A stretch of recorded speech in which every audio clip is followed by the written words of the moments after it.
Welcome, everyone, to the Inclusion Podcast. I'm Dr. Julie Kostin. And I'm Dr. Christy Preddy-Franzak. We're so glad you're here as we explore all things inclusion. So whether you're a school leader, an educator, a parent, or simply passionate about inclusion, this podcast is for you. In each episode, we go beyond the usual conversations, diving into what truly makes inclusive education work. Together, let's make a difference, one conversation at a time. Here we go. Hello, everyone, and welcome to a very special episode of the Inclusion Podcast. So, here's what happens when Christy and I meet with school leaders.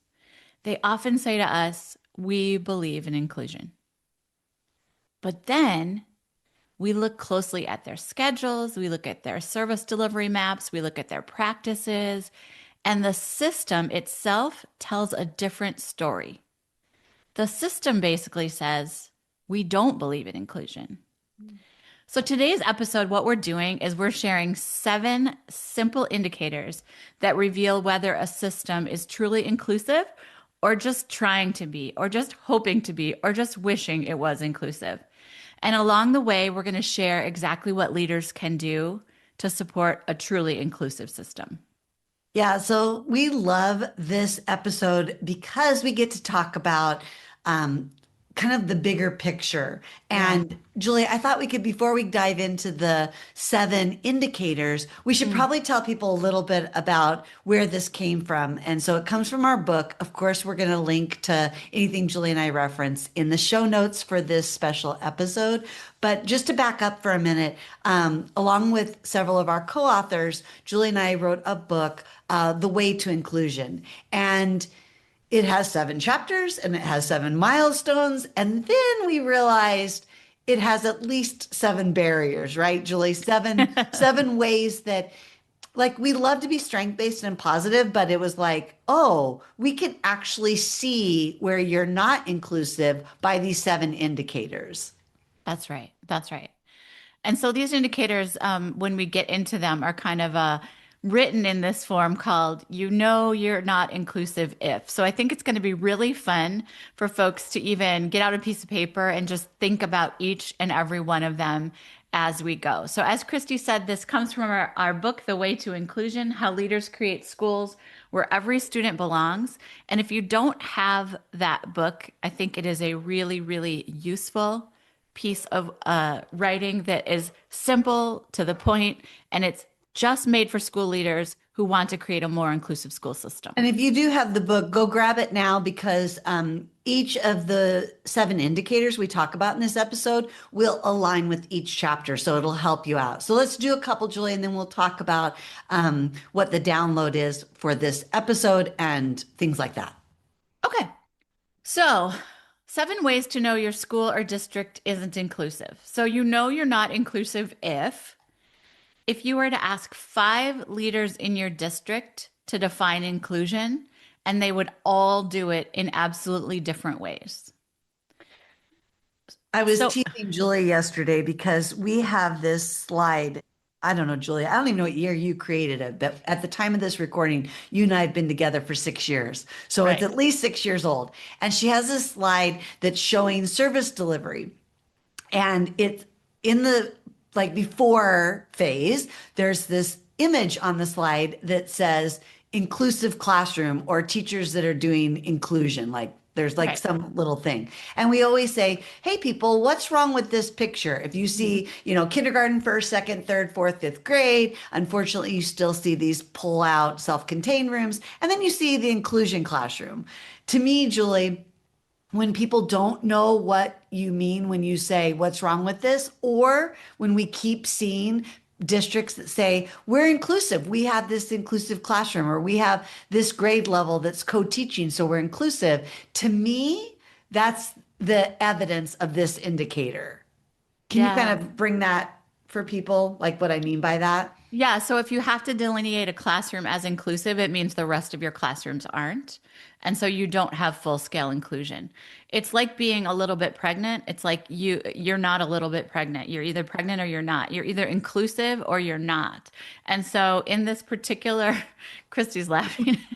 Sorry. I've I never heard you surprised say her. that one before. No, But but it's really true, right? It's it's like true. not just a little bit inclusive by co-teaching in third grade. That's right. And so this concept, this first one is like if you ask a bunch of school leaders what inclusion means and they have five very different ideas, we know that we have not come together and decided our definition of inclusion and what we mean by it, which means we're going to struggle to achieve it if we don't even know where we're headed.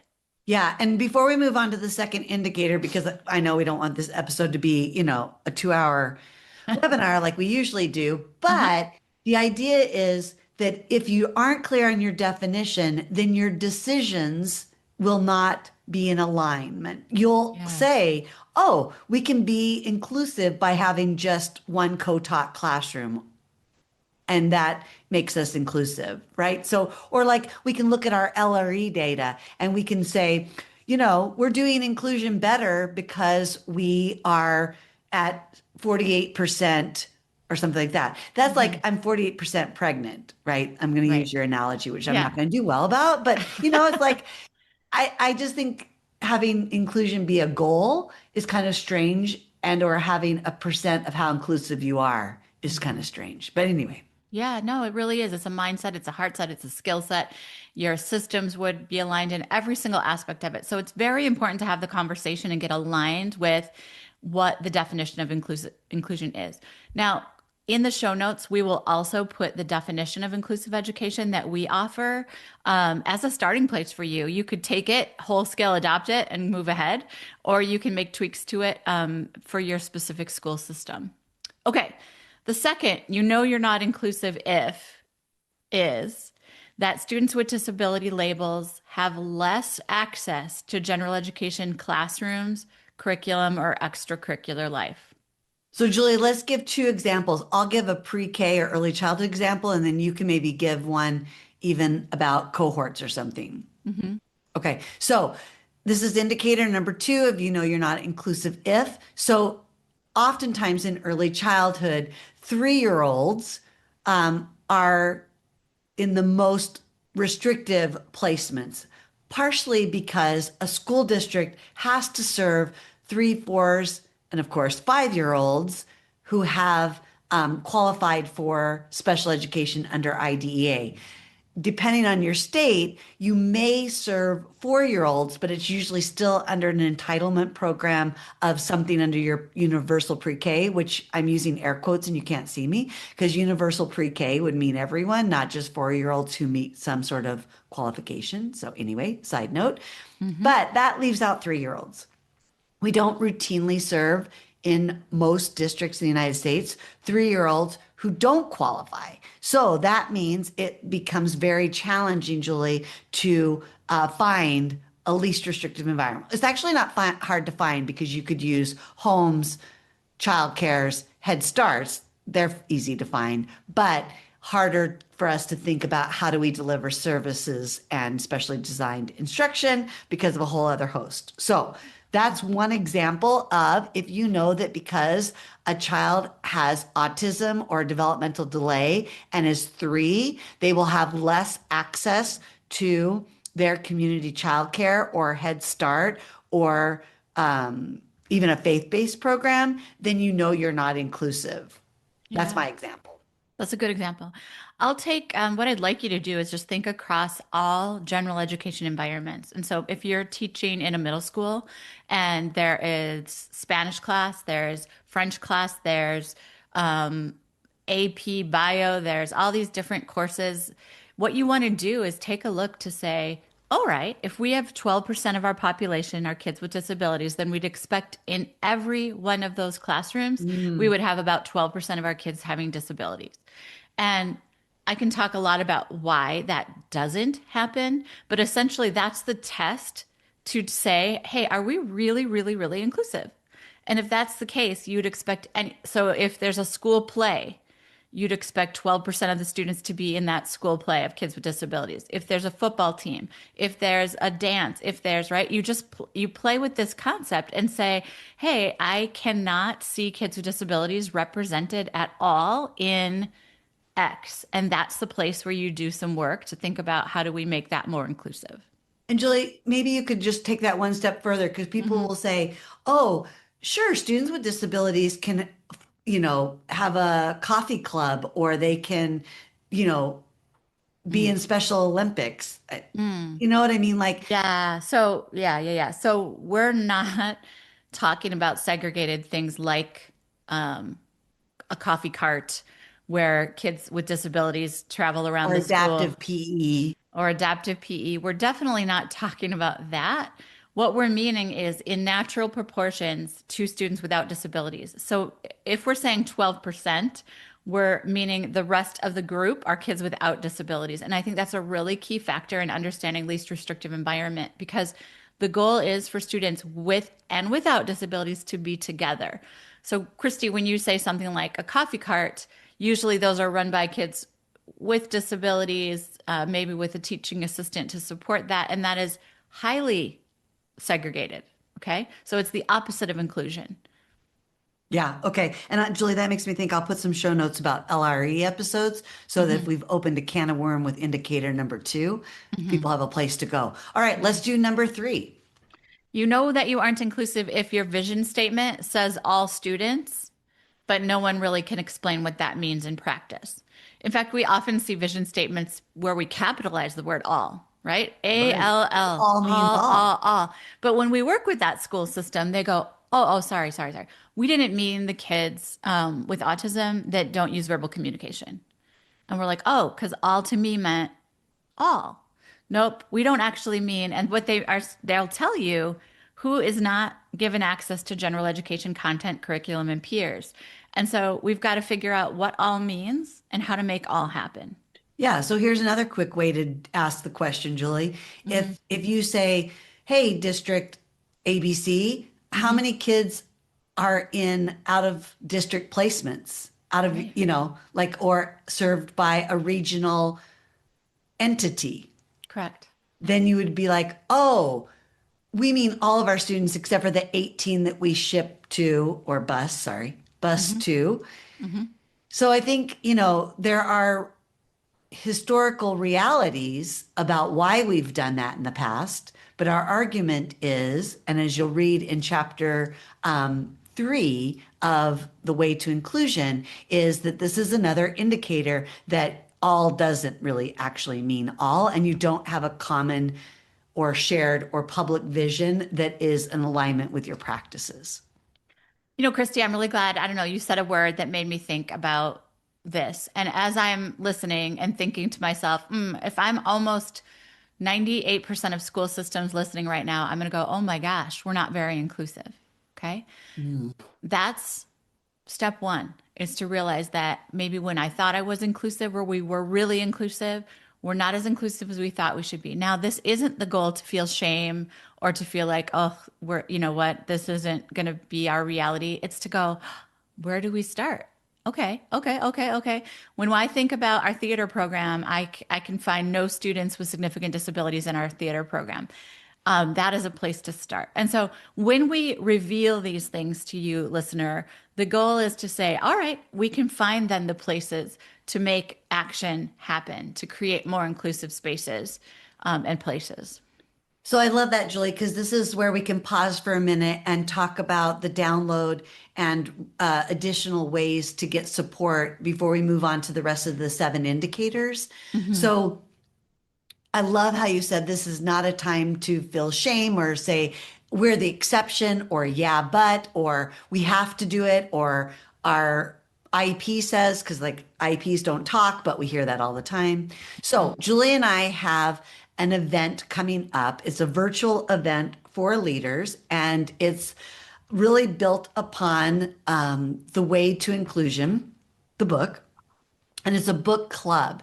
And so we have these 5 virtual sessions that Julie and I are leading. So we're co-authors of the book, and we're thinking about, oh yeah, we have all these real life indicators, Julie, but what are some like actual solutions? We're hinting at a few today, and we'll put some in the show notes. But what are the actual levers that will get us not to be only 48% pregnant, if you will? How do Mhm. we become truly inclusive? What are additional examples, or what are other districts doing to overcome these systems level? Can we talk to other administrators? Can we hear from people who have had success? So, if that sounds exciting, which we hope it does, and useful, we invite you all to register. And upon registering for our summer event, which we can talk about and the details, it's called the Way to Inclusion Wednesdays, because they're all on Wednesdays in June and July. You will get two things immediately: our facilitator's guide for the book and a self-study guide for the book. So those are two ways that you can start putting the book into action. So Julie, I'll tell them where to register and get the Yeah. downloads, but you may want to add Yeah. something about the book club. So to register or learn more about the dates and the series and get the two guides, go to inclusiveschooling.com/book hyphen club. Okay, good. And I'm imagining that will be also in the show notes. So you can just go to the show notes and click right there. Um, what we want to tell you is this book club is going to be really exciting for many, many reasons. One is people from all over the US are already joining for it. So we put up the registration link last week, and people are already joining and are already excited about joining this book club. It will be live with the two of us, meaning you're going to be able to interact with us. You'll be able to ask real questions. The other thing I want to tell you is you'll be creating a community of like-minded leaders who are doing this work together. And I think that is an incredibly powerful thing. And we thought long and hard about when to offer it. So we thought we assumed, administrators, that June and July might be an okay time on Wednesday nights to get you together. And if you can't join us, you can also get the recorded sessions too. But all you have to do is register. So check it out. See if this is interesting to you. Please invite your colleagues. If you attend this book club with your entire team of administrators, I can promise you that is the biggest lever you can push to get your school to be more inclusive, or your district to be more inclusive.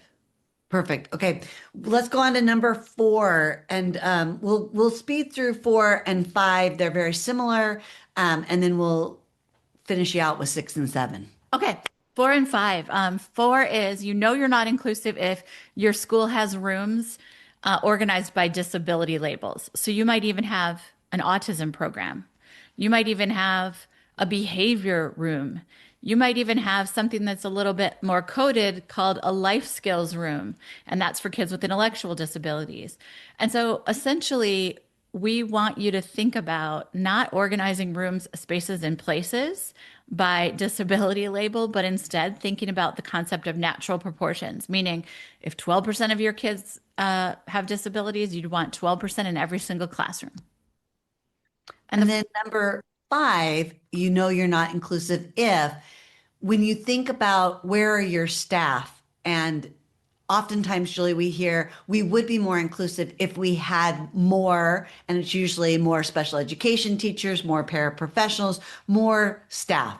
Totally could use in education more qualified staff, certainly, so that we can build relationships with students and all of that good stuff. But we know we're not inclusive if the current special education teachers that we do have work mostly in a pull-out setting. So in a resource room, or like you said, a life skills room, or in the autism program. And there's rarely any crossover or time to plan and work together, because we're spending half the day or 80% of the day in separate places doing separate things. Yeah. And number 6, you're not inclusive if the main strategy for supporting students with higher needs or more significant support needs is to add another paraprofessional. We see this often, and people think, I have the solution to how to best support this student with a significant disability, and we're going to hire more and more and more one-on-one paraprofessionals. Now, certainly we know that one-on-one paraprofessionals are sometimes needed, or often needed in different ways, but just the hiring of another paraprofessional is not the solution to really good inclusion. And Julie, I'll link in the show notes to our handout for leaders about why we're not going to be hiring more. And it helps understand that it's not about that they sorry, we understand the value that paras and teaching assistants bring. We also understand that the solution isn't more adults. So this one, you're not inclusive if we're on number 6, right, JC? Yeah. Yeah. Is this idea of like offering support is by a human is actually just like one of several what ifs. So we're trying to do just 7 today, but in reality, this is chapter 6 and milestone number 6. And this is where a lot of our time will be spent diving into solutions because there are 5 powerful classroom practices and how that gets played out in terms of co-teaching, differentiation, anticipating the range, how we think about support as a verb, how we think about the nervous system, all of that, Julie, is going to come into play when we think about how we utilize the humans, peers, and the environment. Yeah, that's right. That's right. Okay, I'm going to jump to number 7, which is that you're not inclusive if inclusion starts out strong but fades when challenges show up. So you might have done all sorts of work. You're really clear on it. You're going to do it. It's going to be great. And then challenge after challenge after challenge inevitably will show up. But if you start immediately separating and segregating kids because you don't know what else to do, really is a common pitfall. And what we want people to do is hold strong to their value of inclusion, hold strong to their idea of inclusion. And then instead of tweaking the system and making it less inclusive, we want you to tweak the strategies and make them more inclusive. And this is where we go into a deep dive too, Julie, because we talk a lot about in the book and in the book club about how people resist change, even if the idea was their own. And when discomfort happens, where do practices go? And then you and I both know there's a lot of turnover with leadership, either because people are moving to different roles within the district, people are retiring, people are going to a different district. And then we don't want all of this progress we've made to be tied to a person. So how do we make this really something that is, as you talk about, the plate upon which all other initiatives, we just heard from that group yesterday that was like on the path to really investing in a lot of professional development around inclusion, and then got derailed because of a new reading curriculum.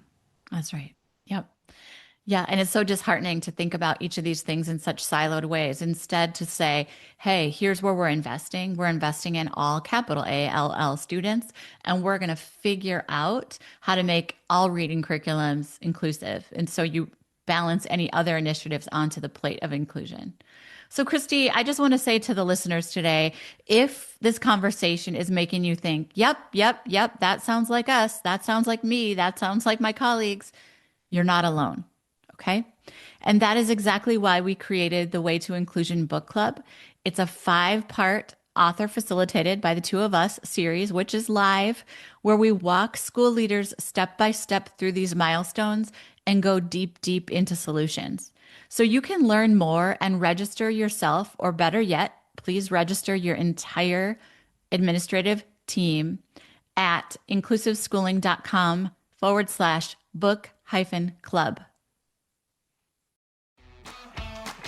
Thank you for tuning in, and don't forget to subscribe and catch up on past episodes where we share valuable insights, straight talk, and practical steps to challenge outdated special education practices.